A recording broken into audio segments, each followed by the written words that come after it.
The first wave of Copilot Plus PCs are now making their way around the world, and the first model I've received is the ASUS Vivobook S15. This device not only marks my first hands-on with the Copilot Plus notebook, but it is also my first experience with the Qualcomm Snapdragon X. This ARM-based alternative to Intel and AMD promises double the power of, say, Intel's Ultra CPUs at 1/3 of the power draw. At the moment, a Qualcomm notebook is also the only way you can benefit from Copilot Plus, so this certification is a pretty big deal for those hungry for AI Windows features. Of course, since Qualcomm came out with these bold new chips, Intel has also announced its Lunar Lake range, so I'll have to see how competitive things get later down the line. But for now, this is the ASUS Vivobook S15, and it is here with the Qualcomm Snapdragon X. This specific model in this review is the S5507Q.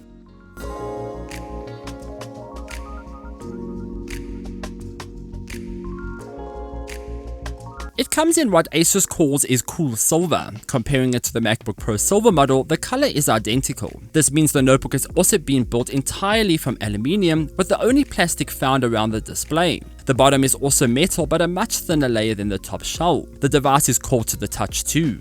In terms of dimensions, the notebook weighs only 1.42 kilograms. It is 35 centimeters long and 22 centimeters wide. At its thickest point, the notebook is 1.59 centimeters, and at its thinnest point, 1.47 centimeters. It features a slick ASUS Vivobook logo at the top, and the lid has a curved cutout at the back end that gives it a bit of class.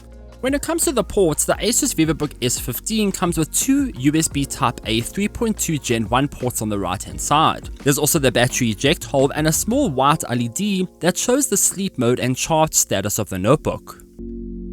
On the left hand side, the device includes an HDMI 2.1 port and two USB Type-C 4.0 Gen 3 ports. There's also a micro SD card reader and a 3.5mm audio jack combo.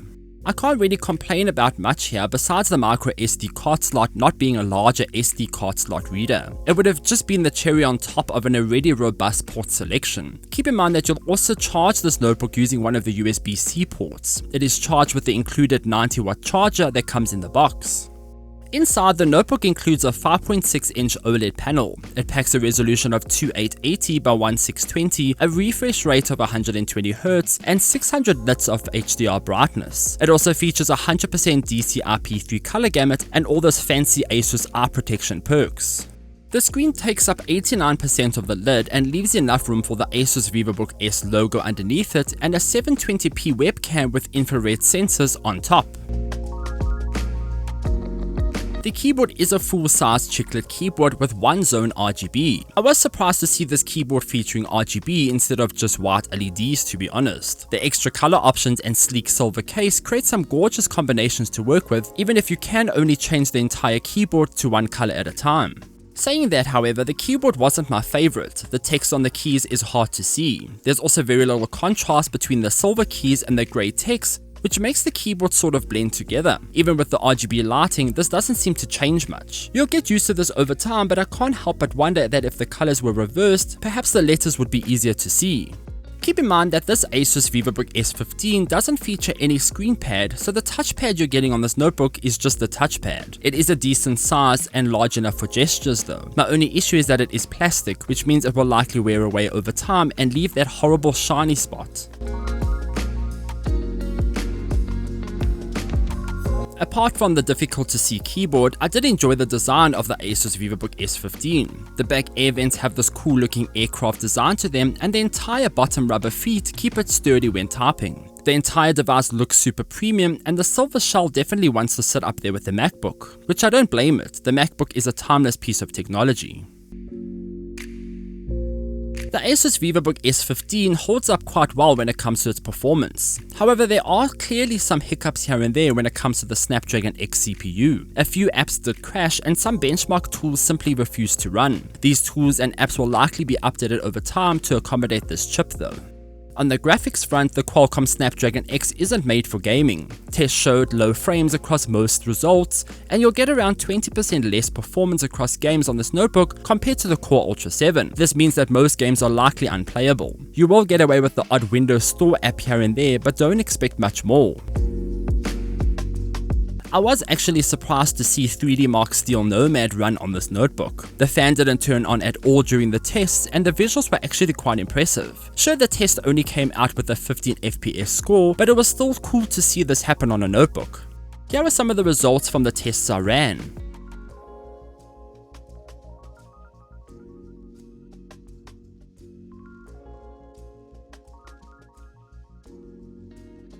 The Qualcomm Snapdragon X promises to deliver double the power compared to the Intel Ultra 7. Does it reach that? Not really, but it does provide a 15% increase in performance across Geekbench and comes with some unworldly battery life. So there's already a lot to love about this chip. Then there's also the cooling. The fan on this notebook barely turns on. I heard it only when running a CPU profile test, but with everything else I did, the system remained dead quiet. This reminds me of the MacBook Pro. I've only heard the fan a few times when exporting a 4K video in the middle of a heatwave. This Vivobook is silent, a day and night difference compared to almost every single Windows Intel notebook I've ever reviewed in my life. While Intel notebooks promise silence, this often comes with the cost of performance by enabling low performance silent modes. This Vivobook doesn't need that, it simply works. I won't be surprised if we see fanless Snapdragon notebooks somewhere down the line, given how excellent this experience was. The battery life was equally as impressive. On full brightness, I managed an entire day of use and more. This equals to around 12 hours of video playback on max brightness. This is something unheard of on a Windows notebook. Charge times are mostly unchanged though, but at least this notebook will let you forget your charge at home. Copilot Plus features also work, but they often felt a bit restricted due to the notebook's lack of a touchscreen. Co-creating in Microsoft Paint, for example, would have been a much better experience if I could draw and sketch my prompt, but that is likely going to be an issue across all notebooks going forward. If you're looking to take advantage of AI drawing features, you better get a touchscreen device. Live captions, on the other hand, let me translate English to other languages. It also works, but it does struggle a bit if the audio and voice is playing too fast. Can I say I can feel the performance of these NPUs in the Snapdragon X CPU? In some cases, yes. When it came to image generation, the device was able to deliver results in under 10 seconds. This is thanks to the on-device processing power compared to the usual cloud-based features. I enjoyed most of the Windows Studio effects too. The flawless skin filter could smooth out my face and improve lighting during video calls. The background blur could also help create cool blurs around me. These are features I won't likely use on a daily basis, but for those who do have daily video calls, it will come in handy for sure. Actually, most of the AI tools in Copilot Plus likely have a similar case-by-case situation. So I don't think the addition of AI is the real selling point of this notebook. Instead, I would look at the ASUS Vivobook S as a really great device with excellent cooling, decent performance, and a battery life that will blow you away. The AI stuff is more tacked on as a cool to have feature. I wouldn't buy a notebook for its AI features, and I don't think you should either. Performance and value are more important. The ASUS Vivobook S15 ticks those boxes. It has great mobile performance and finally a battery life that can carry a heavy user through the day. Sure, the AI stuff is cool, but it is only a fraction of what you'll actually do on this device. Everything else boils down to the screen, portability, battery life, and performance, of which the notebook is excellent, if you can look past the dim keyboard, of course.